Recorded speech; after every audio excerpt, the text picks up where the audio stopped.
ushimwe ushimwe neza yawe nyinshi itagira ingano, ushimwe ko ihora ku buzima bwacu. Tugire neza mu bicuku by'ijoro, waturinze, izina ryawe nirihabwe icyubahiro. Uyu munsi turagushimiye mwami, kandi ko ubyutse udutungisha ibyo kurya by'umwuka. Ko niko Yesu yabwiye abantu, arababwira ngo byiza nuko mwashaka ibyo kurya bidashiraho, ariko imbaraga zanyu muzitakaza mushaka ibyo kurya bishiraho. Turagushimiye ko udushoboje mwami kuza hano kuri iki gicaniro kugira ngo twakire ibyo kurya bidashiraho bidutunga mu izina rya Yesu. Ushimwe ku bwa buri umwe wese, ari abakurikiye kuri YouTube, ari abakurikiye kuri Zoom. Turagushimiye ku bwabo mu izina rya Yesu. Twese turahagizwa no kukwifuza, maze imitima yacu uyu munsi tugendere muri wowe, dushorere imizi muri wowe, mu izina rya Yesu Kristo umwami wacu. Amen, amen. Shalom. Amen, amen, amen. Shalom, murakoze cyane. Imana iguhe umugisha. Dukomeje kubaha ikaze mwese kuri Ndika Gospel TV n'abari kuri Zoom, abo turi kumwe live kuri Zoom. Imana ibaha umugisha mwinshi cyane muri kino gitondo. Turi tariki 10 z'ukwezi kwa mbere 2025.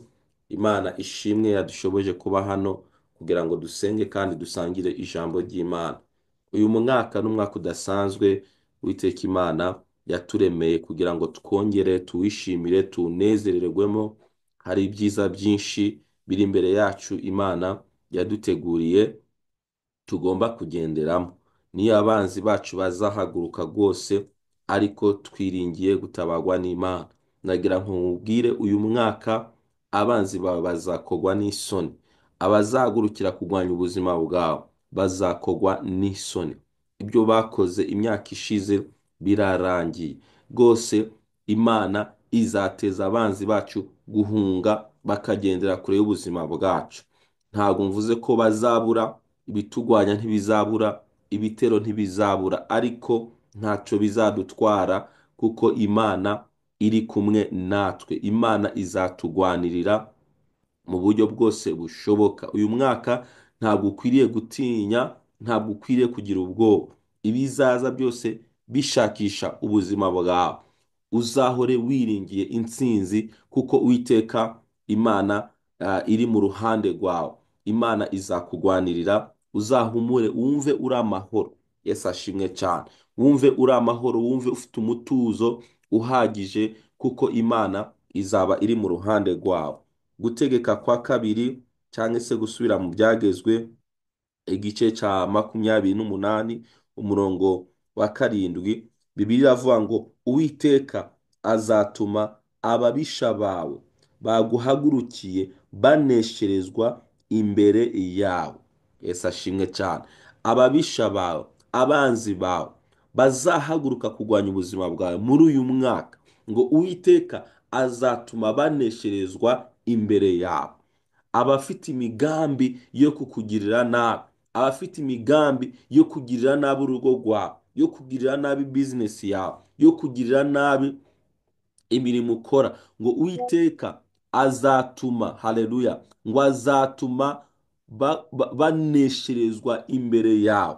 Imana ishimwe cyane. Uyu mwaka tuzagwana intambara, ariko dufite intsinzi muri twebwe. Intambara zose zizaza zigwanya ubuzima bwacu, zerekeje ku buzima bwacu, tuzazitsinda kuko Uwiteka Imana ari mu ruhande rwacu. Haleluya. Ngo bazaca mu nzira imwe bagusanganiye, baguhunge baciye mu nzira indwi, mu nzira zirindwi. Yesu ashimwe cyane. Haleluya. Bazagusanga, bazaza kugutera bazanye banyuze mu nzira imwe, ariko Uwiteka Imana azabahungisha, bahunge banyuze mu nzira zirindwi. Uyu ni umwaka w'intsinzi, ni umwaka wo kunesha, ni umwaka wo kugendera mu ntsinzi y'Uwiteka Imana. Icyo usabwa gusa wowe ni ukwizera Imana. Icyo usabwa ni ukwiringira Imana. Ibi ngibi nibyo Mose yabwiraga Abisirayeli bari kuva muri Egiputa. babona bagoswe impande zose, badafite aho kunyura, imbere yabo hari inyanja itukura, inyuma hari abanyegiputa, bakibaza ngo biragenda gute, bakumva ko ubuzima burangiye, bakumva ko bicitse. Ariko Mose arababwira, usomye muri Kuva igice cya 14 ku murongo wa 13, arababwira ngo Mose ngo arabasubiza ati ngo mwitinya, mwihagararire gusa murebe agakiza Uwiteka ari bubazanire uyu munsi, kuko abanyegiputa mwabonye uyu munsi mutazongera kubabona ukundi. Uwiteka ari bubagwanirire, namwe mwicecekere. Haleluya! Uyu ni umwaka wo guceceka. Intambara zose tuzahura nazo, Uwiteka Imana azazitugwanirira. Niba by'ukuri n'uyu munsi udukurikiye uri kutwumva, ukabona hari intambara deja zimaze guhaguruka imbere yawe, uwo Uwiteka Imana yiteguye kukugwanirira izo ntambara. Intambara z'ubwoko bwose waba uri kubona uyu munsi, cyangwa se izo uzahura nazo imbere yawe, kuko Imana itubwira ibya none n'ibizaza. Ariko ibizaza bitaratugeraho byose ukwiriye gutangira kuyizera nonaha ko nibiza bije kukugana, haleluya, Uwiteka Imana azakugwanirira atume utsinda abanzi bawe. Uyu mwaka rero ntabwo dukwiriye gutinya. Haleluya! Ntabwo dukwiriye gutinya ibizahaguruka byose bigamije kurwanya ubuzima bwawe. Ntacyo bizadutwara, kuko Uwiteka Imana ari kumwe natwe. Turi abana b'Imana. Haleluya! Imana izatugwanirira, Imana izatuneshereza, Imana izatuma bikunda, Imana izatuma, haleluya, ibintu byose bigenda neza. Reka dusoreze muri Mariko igice cya 5 umurongo wa 35. Bibiliya avuga ngo akivugana nawe haza abavuye kuri wa mutware w'isinagogi bati, wa mwana ko yapfuye, uracaruhiriza iki umwigisha? Ariko Yesu ntiyabyitaho, abwira umutware w'isinagogi ati, witinya, izere gusa. Haleluya! Haleluya! Witinya, izere gusa. Yararangije kubona amakuru y'umwana we wapfuye, bamubwira ati, umwana wawe yapfuye, byarangiye. Wigora umwami Yesu, wimubwira ibintu byinshi, kuko umwana wawe yamaze gupfa. Ariko nkunda ukuntu Bibiliya ivuga ngo Yesu ngo ntiyita kuri iryo jambo bamubwiye, ahubwo arangije abwira uwo mutwara, aramubwira ngo witinya, izere gusa. Yesu ashimwe cyane. Reka nguhe ibanga ry'uyu mwaka. Ibanga ry'uyu mwaka ni ukudatinya, ahubwo ukizera gusa.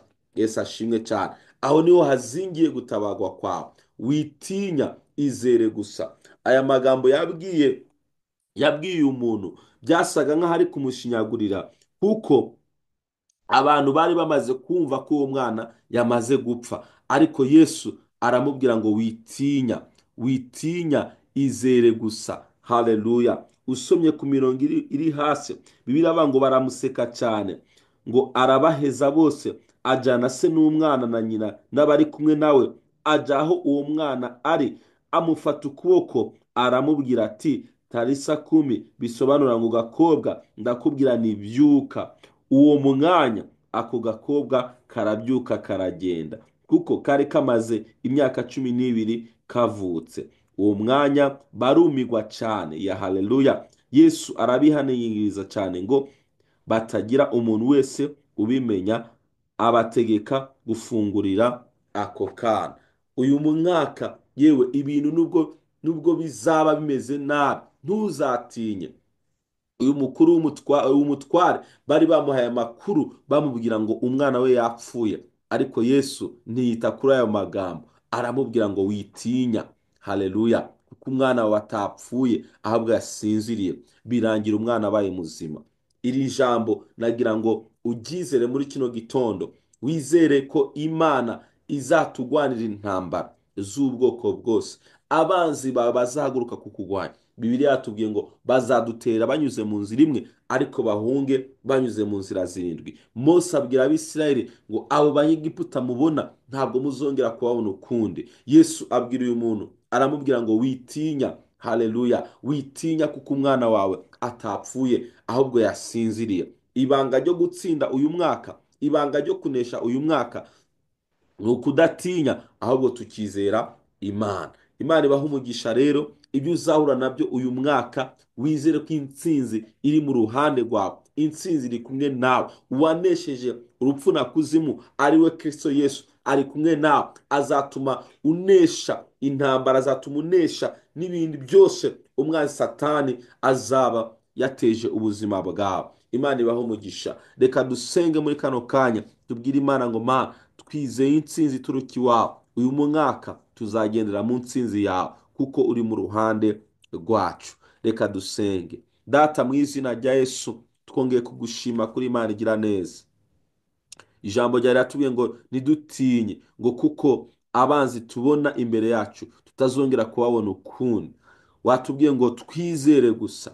Uyu mwaka Uwiteka Mana igira neza, ubuzima bwacu, haleluya, twiyemeje kubaho tukwiringiye, tukwizeye, kuko ari wowe uzatugwanira intambara zose. Mwana, ndasengeye umuntu wese uri kutwumva nonaha, birashoboka ko amaze kubona ibigeragezo n'intambara uyu mwaka ugitangira, ariko namusengeye kugira ngo umutima we ukomere, haleluya, kwizera kwe gukomere, kuko uri Imana ituneshereza, uri Imana itugwanirira, uri Imana idutabara mu bihe bikomeye, utuba hafi, ukadukomeza, ukatugira neza. Ndasenze mu izina rya Yesu, imitima yacu ikomere muri wewe, twiringire gutabagwa, twiringire gukomera, twiringire kugirirwa neza nawe. Uzoba ukoze Uwiteka Mana igira neza. Natuye umugisha wawe ku bantu bose badukurikiye Mwami, umugisha wawe babeho, kandi uburinzi bwawe babeho, komeze kubiyereka, komeze kubiyishurira, kuko uri Imana igira neza. Icyubahiro gikomeze kuba icawe